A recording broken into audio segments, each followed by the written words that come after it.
نحمد اللہ تعالی ونسلم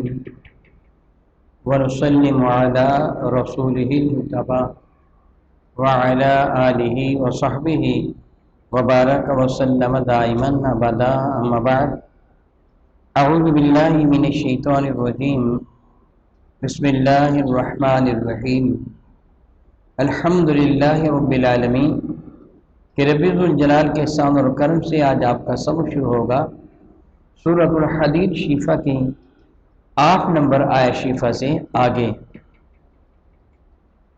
ملاحظہ کیجئے اعوذ باللہ من الشیطان الرجیم بسم اللہ الرحمن الرحیم هو الذی ينزل على عبده آیات بینات لیخرجکم من الظلمات الى النور وَإِنَّ اللَّهَ بِكُمْ لَرَؤُوفٌ رَحِيمٌ هو الذی وہ رب کائنات وہ ذات بابرکات ہے، وہی ہے رب ذوالجلال کے يُنَزِّلُ عَلَى عَبْدِهِ جس سے نازل فرمایا اپنے بندے پر آیات بینات روشن آیتوں کو لیخرجکم تاکہ تم کو نکالے وہ من الظلمات شرک کفر بدعت کے اندھیروں سے الی النور ہدایت کی روشنی کی جانب وَإِنَّ اللَّهَ بِكُمْ لَرَؤُوفٌ رَحِيمٌ اور اس میں شک نہیں کہ اللہ تعالی جل وعلا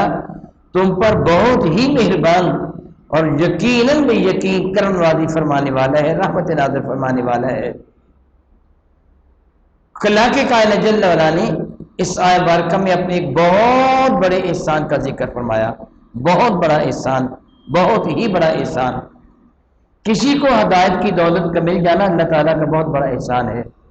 میں یہ اپنی طرف سے نہیں کہہ رہا بلکہ رب ذوالجلال ارشاد فرما رہا ہے لَقَدْ مَنَّ اللَّهُ عَلَى الْمُؤْمِنِينَ اِذْ بَعَثَ فِيهِمْ رَسُولًا کہ اللہ تعالیٰ نے بہت ہی بڑا احسان فرمایا ایمان والوں پر کہ ان میں اپنا رسول مبعوث فرما دیا، ان کو ہدایت کی دولت عطا فرما دی۔ یا ارشاد فرماتے ہیں هو الذی اللہ وہ ذات بابرکات ہے کہ يُنَزِّلُ عَلَى عَبْدِهِ جس نے اپنے بندے پر نازل فرمایا۔ اللہ اکبر اللہ اکبر اللہ اکبر۔ ساری کائنات اپنے رب کی بندگی کرتی ہے، اپنے رب کی حضور سارے کے سارے بندے ہیں۔ میرا اللہ سب کا معبود ہے، سارے کے سارے اس کے عابد ہیں، اس کی عبادت کرنے والے ہیں۔ اللہ تعالیٰ پوری کائنات کا معبود ہے۔ ہم سارے یہ کہتے ہیں ہم اللہ کے بندے ہیں، ہم اللہ کے بندے ہیں۔ مزے کی بات یہ ہے کہ اللہ کسی کو کہے یہ میرا بندہ ہے۔ مزے کی بات تو یہ ہے نا کہ اللہ تعالیٰ کسی کو کہے یہ میرا بندہ ہے، یہ کمال درجے کی عزت اور عظمت ہے۔ رب کائنات جل وعلا نے میرے کریم آقا تاجر بوجم شفیع معظم رحمت عالم کا ذکر فرمایا تو اس انداز سے کہ اللہ نے اپنے بندے پر نازل فرمایا، جو اللہ کا بندہ ہے خاص ہے۔ سبحان اللہ ربی العظیم۔ نازل کیا فرمایا؟ آیات بینات۔ آیت کا لفظی معنی ہوتا ہے دلیل، جو کسی بھی دعوے کے ثبوت کے طور پر پیش کی جاتی ہے کہ میرا یہ دعویٰ صحیح ہے، وہ ثبوت کیا ہے، اس کی دلیل کیا ہے، اسے آیت کہتے ہیں۔ پورے کا پورا قرآن مجید فرقان حمید اللہ تعالیٰ کی توحید اور میرے نبی کی رسالت کی دلیل ہے۔ ہر جملہ دلیل ہے۔ اسی ہر جملہ کے بارے میں رب کائنات جل وعلا کا یہ چیلنج ہے فَأْتُوا بِسُورَةٍ مِّن مِّثْلِهِ وَادْعُوا شُهَدَاءَكُم مِّن دُونِ اللَّهِ۔ اس قرآن کی مثل کوئی ایک صورت بنا لو، اپنے تمام تر گرو گھنٹالوں کو جمع کر لو اللہ تعالیٰ جل وعلا کے مقابلے میں، ان کنتم صادقین اگر تم اپنے دعوے میں سچی ہو، فَإِن لَّمْ تَفْعَلُوا وَلَن تَفْعَلُوا پھر اگر تم نہ بنا سکو اور یقیناً تم نہیں بنا سکو گے۔ اللہ اکبر۔ چیلنج دینے کے بعد ایک خبر دی گئی ہے، اور یہ کتنی بڑی بات ہے۔ خبر کیا دی گئی؟ فَإِن لَّمْ تَفْعَلُوا پھر اگر تم نہ بنا سکو، خبر ہے وَلَن تَفْعَلُوا اور تم کبھی بھی نہیں بنا سکتے۔ قرآن مجید فرقان حمید کی ہر آیت برکہ ہر جملہ اللہ کی قدرت کی دلیل ہے۔ اللہ نے فرمایا تم اس کی مثل نہیں بنا سکتے۔ اب کب سے یہ چیلنج ہے اور قیامت تک یہ چیلنج ہے؟ اللہ کی عزت کی قسم کوئی بھی نہیں بنا سکتا، ممکن نہیں ہے۔ اس لیے اس کے ہر جملہ کو عید کہا گیا ہے۔ بینات